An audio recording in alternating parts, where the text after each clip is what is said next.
Serge Ami, bonsoir. Alors, ben voilà, je suis Yann Bertou.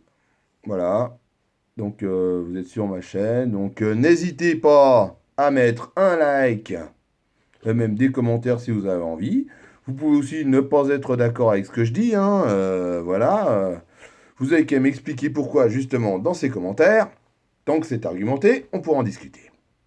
Bien, je vais vous parler d'un système social, c'est la méritocratie. Qu'est-ce que c'est que la méritocratie? C'est, en fait, on vit dans une méritocratie, par exemple, on vit dans une méritocratie constitutionnelle, mais on ne vit pas dans une méritocratie de fait. Qu'est-ce que je suis en train de vous expliquer par là? Bien, une méritocratie de fait, ce serait le monde tel qu'il devrait être. Une méritocratie constitutionnelle, c'est le monde tel qu'il est. Et ben en fait, ça, c'est à peu près la même chose avec l'oligarchie. En fait, tout ça, ça vient des termes grecs. Les Grecs ont beaucoup de termes, donc méritocratie, oligarchie. Bon, ça, méritocratie, je suis pas certain à 100% que ça vienne du grec. J'ai pas étudié le grec, hein, on peut pas être bon en tout, on peut pas tout connaître non plus, hein, voilà. Mais après, pourquoi pas, hein. De toute façon, après, je regarderai. C'est juste histoire de le savoir, parce que je suis curieux. Enfin bon, voilà, bref. On vit, alors on vit, par exemple, on vit dans une oligarchie, par exemple.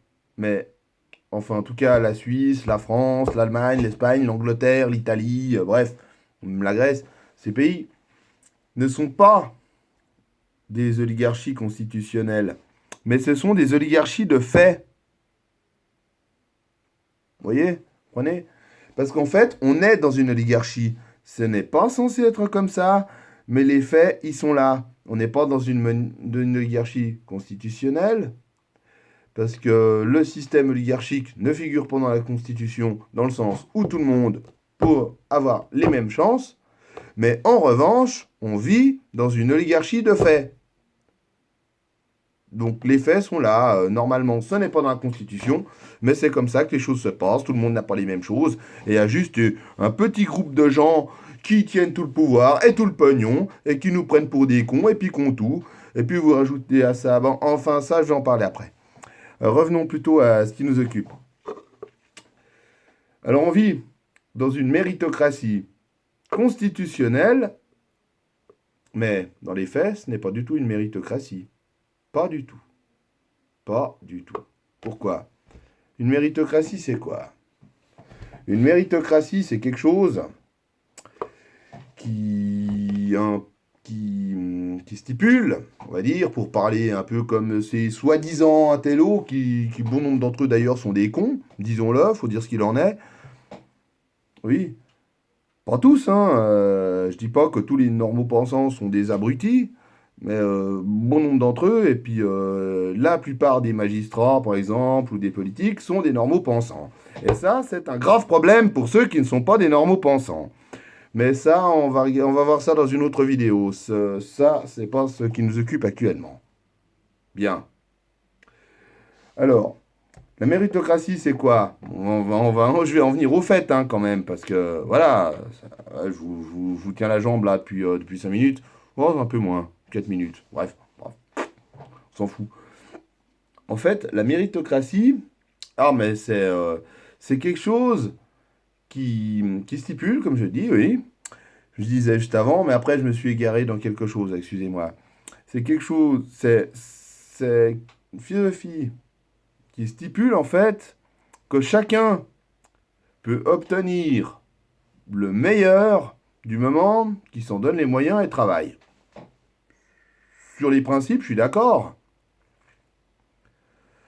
Le problème avec cette soi-disant méritocratie, et c'est bien pour ça que je dis soi-disant, c'est que le, il n'est pas toujours facile de distinguer ce qui relève du mérite et ce qui relève de la chance. Et ceux qui ont eu plus de chance que d'autres, eh ben, auront le même niveau de vie, par exemple, que d'autres qui ont eu moins de chance, qui auront un meilleur niveau de vie que d'autres qui ont eu moins de chance, et qui pourtant avaient plus de mérite. Ça pue un peu, cette histoire. Vous voyez ce que je veux dire? Euh, Imaginez, dire, voilà, un tennisman qui remporte le Grand Chelem, on va dire qu'il a du mérite, ah, sans aucun doute. Sinon, il n'aurait jamais réussi il a certainement fait des sacrifices pour ça. Ou un brillant avocat, un ténor du barreau qui devient millionnaire, on va dire qu'il a du mérite, parce qu'il a fait des hautes études, parce qu'il a fait ci, parce qu'il a fait ça. Oui, ok, bon d'accord, parce qu'il a fait des sacrifices aussi à sa façon. Mais,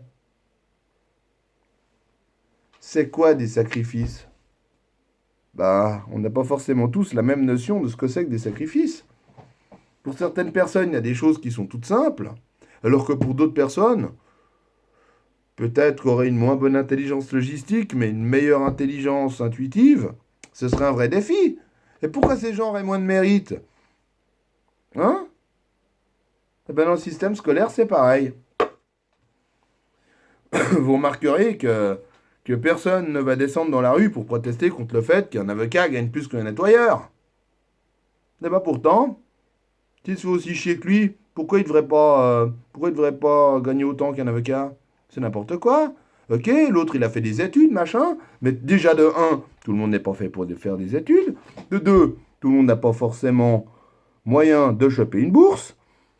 Et de trois, tout le monde ne fonctionne pas de la même façon. Et le système scolaire, il avantage uniquement les gens qui fonctionnent d'une certaine façon.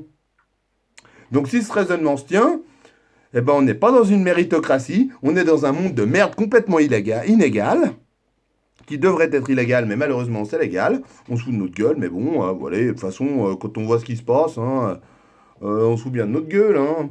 Ouais, hein, franchement, c'est clair, on nous encourage à acheter des voitures neuves qui consomment moins de benzine, alors qu'une voiture, du CO2, mais trois fois dans son existence, quand on l'utilise, quand on la construit, quand on l'utilise et quand on la détruit. Enfin, donc du coup, si vous achetez une voiture qui n'a pas été détruite et qui normalement aurait dû être détruite, ben on émettra moins de CO2 parce qu'on ne l'aura pas détruite. Et elle émettra. Et puis finalement, vous émettrez moins de CO2 parce qu'on n'a détruit aucune voiture que vous possédiez avant pour que vous pour en construire ensuite une neuve pour que vous puissiez l'utiliser. Alors certes, elle émettra moins de CO2 parce qu'elle sera plus moderne, à puissance égale en tout cas. Mais par contre, en réalité, vous aurez émis plus de CO2. Du moins, à moins effectivement que vous soyez un très gros rouleur, puis que vous preniez un espèce de tréteau économique, comme les Français se plaisent à vanter les mérites. Et puis là, bah évidemment, après, bon, mais ça va être un autre sujet de conversation. C'est juste, voilà. C'est juste pour dire que je trouve que la société, c'est un peu n'importe quoi. Alors oui, je donne des coups de pied dans la fourmilière. Oui, je trouve que le système, il est illégitime. Oui, je trouve que j'ai autant de mérite qu'un médecin ou qu'un avocat. Et oui, je le dis et j'ai pas peur de le dire. Donc je devrais gagner la même chose. Parce que quand je me tape des boulots de merde, où je suis payé à coups de fronde, et ben finalement, je me fais aussi chier qu'eux. Alors bon, d'accord, j'ai pas fait d'études, mais moi j'ai souffert toute ma scolarité parce que j'étais quelqu'un d'atypique, face à un système scolaire qui n'avantage pas les gens atypiques. Et puis j'espère que bah, s'il y en a d'autres, il y a d'autres atypiques comme ça, bah, voilà, j'espère qu'ils m'entendent. Et puis voilà. Donc voilà, donc moi je vous dis, ce système, ce n'est pas une méritocratie. La méritocratie, c'est une vraie arnaque. Et celui qui prétend, celui qui a vu ma vidéo, qui pense que je dis des conneries, c'est un menteur, un imbécile ou quelqu'un qui vit dans le déni. Voilà. Sur ce, je vous souhaite une bonne soirée, messieurs, dames. Et à bientôt sur ma chaîne.